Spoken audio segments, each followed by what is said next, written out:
Hello, my name is Krista Dahl. Today my group member Maddie and I will discuss the importance of kinesics or body language in nonverbal communication. Kinesics is a systematic study of human communication through the use of body language, including movements, positioning, and gestures. Communication via body language may be the most common and well-known form of nonverbal communication. Communication, both verbal and nonverbal, is often controlled and defined based on age, gender, and cultural acceptance. For instance, bowing and greeting is expected in Japan but would be considered strange in the United States. Kinesics can be divided into three categories: body posture, gestures, and facial cues. While nonverbal communication is as old as mankind, gestures have only been closely examined recently. In 1969, social scientists Paul Ekman and Wallace Friesen established 5 basic types of gestures: emblems, illustrators, effect displays, regulators, and adapters. Ekman and Friesen defined emblems as nonverbal signals that can be translated directly into words. Examples of emblems include the thumbs up and OK gesture. Illustrators are physical movements that work in unison and complement verbal speech. These may include acting scenarios out physically. Effect displays are physical signs of emotions. These are often seen as facial expressions of joy, sadness, fear, etc. Regulators work to adjust, support, or control the speaker's words. Regulators include nodding to indicate the listener's attentiveness and press the speaker on. The last gesture type identified by Ekman and Friesen are adapters. These tend to be somewhat unconscious movements and can often indicate boredom, fear, or confidence. Examples of adapter gestures may include self-touching, playing with hair, or chewing on a pen. Kinesics is a way in which to speak to others through the use of your body. Usually in conversation, gestures are used to support verbal cues. There are a number of gestures whose meaning is universally recognized. In this experiment, we wanted to examine the reactions, both verbal and nonverbal, of people when they were presented with subtle contradicting body language. For example, how will people react to a person verbally articulating yes while shaking their head no? The purpose of this experiment is to determine how important kinesics is in communication. The goal in this procedure was to test the effects of kinesics in real-life settings and observe how people reacted when the nonverbal cues they had come to expect with this or that statement was mixed up from the kinesics they'd commonly experienced. We wanted to see how attached we as a society are to the idea that specific gestures and emblems are linked with specific emotions and meanings in a Western culture. Our overall hypothesis was that people would react in extreme ways to the experiencing the opposite physical movements paired with opposite meanings, and would be most likely to either laugh from discomfort or even become volatile to a degree, showing signs of frustration and confusion through their own body language, depending on the type of person. This social experiment was executed first by performing initial research on the topic of kinesics. To do this, we utilized the website JSTOR to find relevant peer-reviewed literature. To search, we looked up pertinent key terms such as nonverbal communication, kinesics, and body language. There were numerous results, which we then carefully combed through to determine which would be the most useful information to us to form a strong foundation on kinesics. In addition to researching relevant peer-reviewed articles, we developed a social experiment to test the power of kinesics in communication. To perform our experiment, we approached a total of 20 individuals each, including friends, co-workers, and strangers. While speaking with each person, we presented them with gestures that contradicted our words. For example, a store clerk asks if you want a receipt, you say yes, while shaking your head no. While doing this, we paid close attention to the subject's reaction, both verbal and nonverbal. These reactions were then recorded and later interpreted. The goal in this procedure was to test the effects of kinesics in real-life settings and observe how people reacted when the nonverbal cues they'd come to expect with this or that statement was mixed up from the kinesics they'd commonly experienced. It's Maddie Churm, and I will be continuing what my group member Krista was speaking about earlier in the video. I will be taking the second half, and I will be speaking about our results and our conclusions. But in order to do that, I'm going to refresh on our hypothesis and also our procedure, just to make sure we're primed for the results and the conclusion information.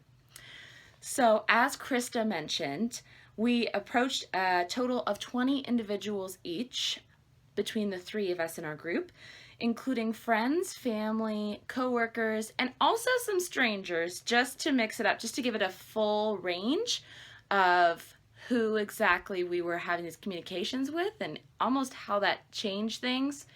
And though the majority of the people that we communicated with in this experiment were definitely friends and family, just because those were who were around more often, and frankly they were more real life situations than even strangers. So it was very interesting to see certainly the strangers, but it was also interesting to see the friends and family and people who already had an established relationship with us as the experimenters.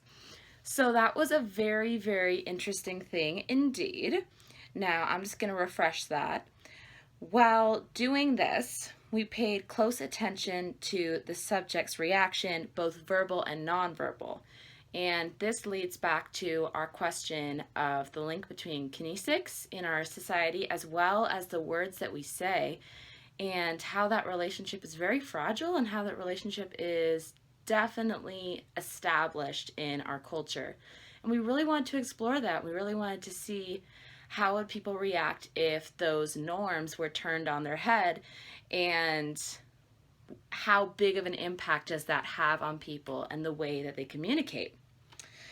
And as I was saying, the goal in this procedure was to test the effects of kinesics in real life settings and observe how people reacted when the nonverbal cues they had come to expect with this or that statement was mixed up from the kinesics they'd commonly experienced. That's pretty much summing up what I said, but it's good to hit that point home because that makes receiving the results a bit more informed, and you get a better grasp of how people were feeling and what we were doing to provoke those feelings. As for the results, I will let you know right now. As we previously stated in the sections above, our purpose was to find out how people would react when they were presented with subtle contradicting body language, aka that clash between kinesics as well as the words we're saying. Our hypothesis was that people would react in extreme ways to experiencing the opposite physical movements paired with opposite meanings, and were most likely to either laugh from discomfort or even become volatile to a degree, showing signs of frustration and confusion through their body language, depending on the type of person. And I'm going to add to that, and I will say we did not expect people to become volatile in a violent way. We just thought that they might become volatile in their reactions just facially or even verbally. We certainly would not have carried this out if we thought anyone was going to actually be violent, and no one was. So just wanted to temper that, so do not worry. We are feeling good.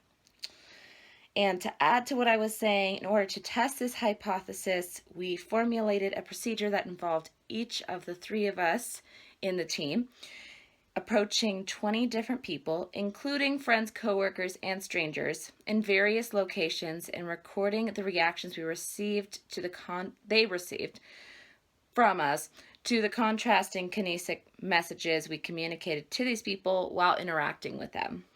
And again, that sums up what I was saying earlier, but it was very interesting to see this, as you will see, so I will actually tell you the results now. We found that our hypothesis proved to be true with most of the people that we approached for this experiment. Out of the 60 that we collectively approached between the three of us, 40 of those individuals reacted to laughter, showing clear signs of discomfort and unease. Now, this was extremely interesting to me because this is a mechanism that I use when I am uncomfortable, but I did not suspect that it was going to be the majority of the reactions that were going to fall into the category of nervous laughter. But that was the case, and it was especially the case with friends and family and people who had already established relationships. And this was very notable in that they already knew something about our character. And again, this is me analyzing this data. They already knew something about our character, and so they didn't suspect we were crazy people on the street. So that was definitely a factor, I believe, in the nervous laughter, but it was also a mechanism that people do use in social situations to kind of laugh off something they don't know how to handle or communication they don't know how to react to, which was extremely fascinating to me and the rest of the team as well. Additionally, we noticed that this side effect of nervous laughter was more likely to occur if we approached someone who was in an extremely public place without a sense of privacy. This was also true. And this actually happened with strangers because, as I will say, we went to grocery stores, coffee shops, downtown sidewalks. We typically didn't go places that were private just because of the nature of the experiment. We suspected, as I said earlier, people could become volatile or even be very confused. And so we wanted to make sure it was public. We wanted to make sure it was a real life situation. And it was interesting because people seemed to not want to cause a scene or not seem very affected by it with a lot of people around, like in a situation like being in a Safeway or being in a Starbucks. People wanted to brush it off a little bit and to say, oh, okay, but you could tell they were certainly very affected and very confused by the contrast between the kinesics and the words that we were saying, which was very notable in my opinion. And as I was saying about those locations, these three larger subcategories for locations, the grocery store, coffee shop, and downtown, they were actually where we recorded that data of the 40 people. Frankly, everyone, that's where we recorded the data, but it is notable to say that they were in a very public place and there wasn't a sense of privacy. And that was extremely interesting. And they actually did not exert any feelings, any outward expressions of anger, but they definitely, you could tell they were a little bit rattled just by that nervous laughter. As we've studied in this class, there's a certain tone you can take. There's a certain reaction that's different from natural laughter, and that's different from artificial laughter, if you will. And so that was certainly what was happening. And I will move on to the other data from our other people. So out of the 60 people we approached in total during this experiment, another 12 of them had little to no reaction. And instead of exhibiting signs of clear discomfort, such as nervous laughter or grumbling under their breath, or even becoming volatile in any manner, 12 people physically removed themselves from the miscommunication, walking away without any words exchanged. As you might imagine, this was not the reaction from our friends and family because that would be extremely uncharacteristic and that wouldn't really fit in with their demographic as the people we were experimenting on. But this definitely came from strangers, and this was especially a trend on the street. Now, I feel like that was the street is an extremely public setting, and a lot of people just didn't want to even calculate what we were saying or what we were doing. And because of that, they walked away, which was really interesting because in a communication I've never experienced that. Maybe because I've had to work with people or this and that, but it was definitely worth noting that they walked away. They used a masking technique and they didn't give off any reaction. They didn't say really any words. They just sort of walked away, which I didn't really expect to happen. We made sure we weren't dressed like hobos or anything like that. That would be communicating different stuff. And so it was very interesting that even though we appeared professional, we appeared to be presenting ourselves well, they still were super, super thrown off by that contrast between our words and the gestures and emblems we were using.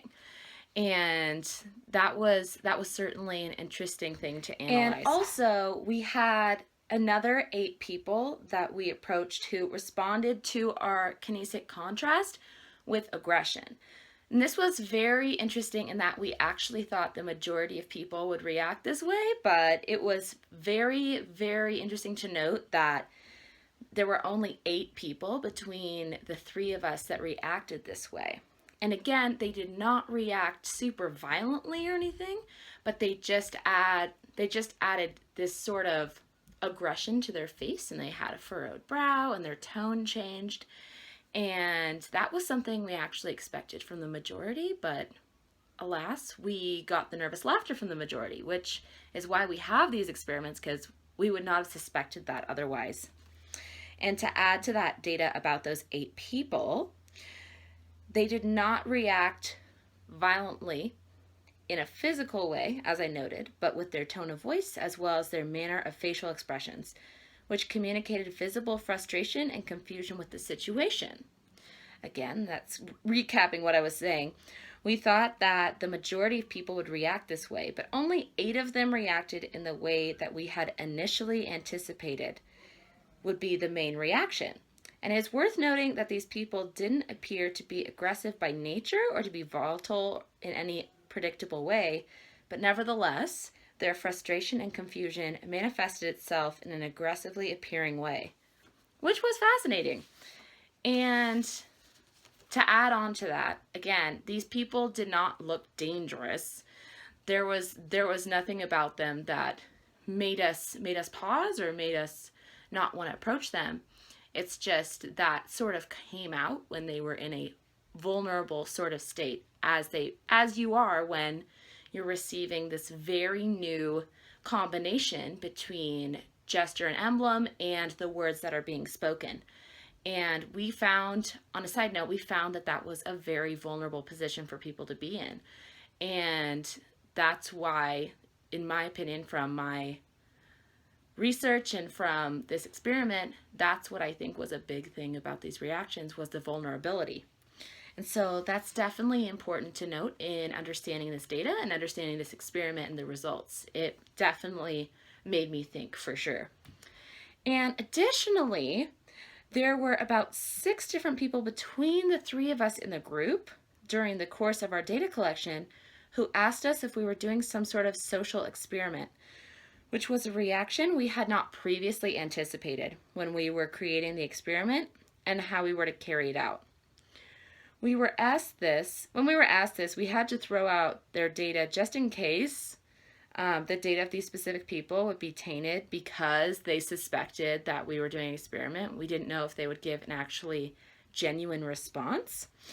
But it is very important and very intriguing, in my opinion, to note that these instances occurred because it is saying that there were people who automatically assumed that since we were saying 2 different things with our body and our words, that there must have been something overtly off about the communication that had taken place. And again, they were feeling that discomfort clearly, and they were feeling like this wasn't a natural interaction. This wasn't a combination, gesture and emblem and word-wise, that would typically go together. And so that was very interesting to see that there certainly were people that told us and asked us what we were doing. And I think that's it was very unexpected, but it was also very fascinating to note that and to see that people were able to pick up on that. And that just tells you the power of nonverbal communication, in my opinion. And as for conclusions, I will keep it short and sweet. Given the evidence from the data we collected and the articles that were a part of our research, we concluded that the main way that people react to contrasting body language and words was through nervous laughter, followed by a technique of masking their emotions and fleeing the situation, and lastly by exhibiting aggressive frustration through their facial expressions such as furrowed brows and other types of body language communicating confusion, which was relatively in line with our initial hypothesis. I will say our initial hypothesis, as I mentioned, hypothesized that we'd get a lot more volatile reactions, but we also hypothesized that there'd be a lot of discomfort and that there would be a lot of unease. And that is what happened. And people felt very vulnerable in this situation, even though it was just a simple switch between the typical, for instance, nodding of the head and saying no, or vice versa. And that was definitely something that was very big in our data. And what we came away from this research project with an increased realization of the importance of kinesics and the way that our culture relies on nonverbal communication, and how it is vital for peaceable relations and for how we perceive one another. And this was certainly an experiment that taught, I can speak for the rest of my group and say, it taught a lot of us just really how powerful and how real life these lessons and the things we read about in these studies, such as the one we based ours off of, how relevant they are to real life and how we use a lot of these things on a day-to-day basis. Thank you so much, and we hope you enjoyed this video, and we enjoyed doing this experiment. So thank you so much for watching, and we hope you learned a lot, because we certainly did. Thanks.